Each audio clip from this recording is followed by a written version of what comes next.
This is the second video regarding cognitive dissonance. Please check out the first video, otherwise this video won't make much sense. Most people who self-identify as Catholics aren't truly practicing Catholics. They consider their Catholicity as part of their ethnic or cultural identity, but they don't go to Mass or partake of the sacraments, except possibly on Christmas or Easter.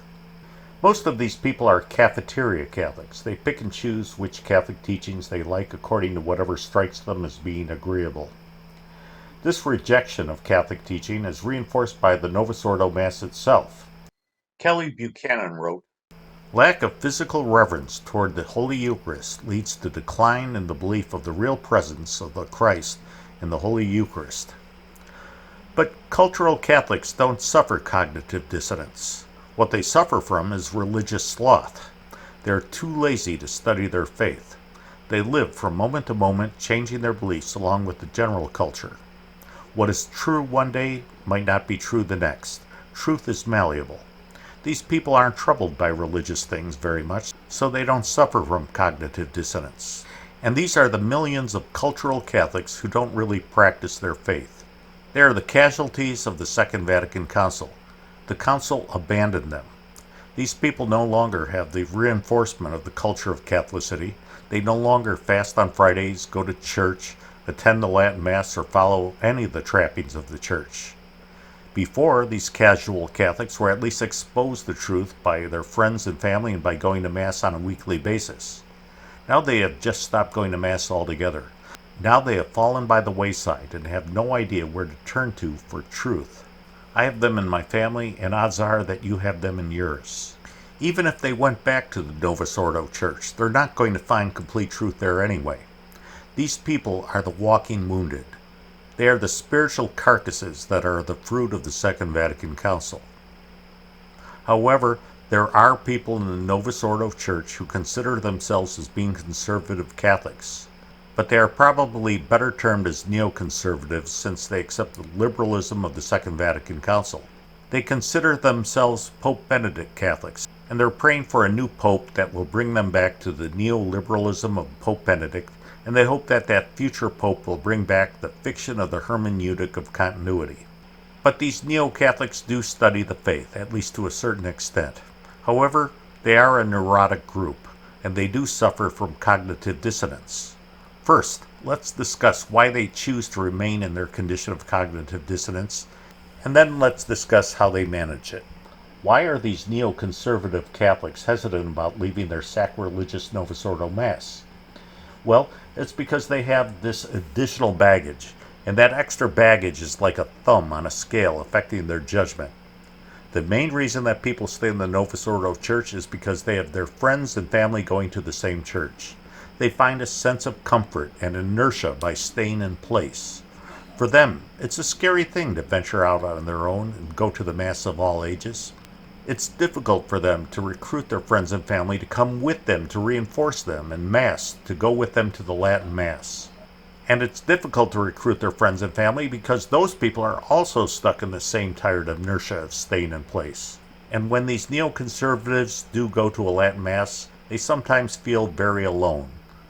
Now, let's be honest with ourselves. There's great disparity among Latin Mass communities.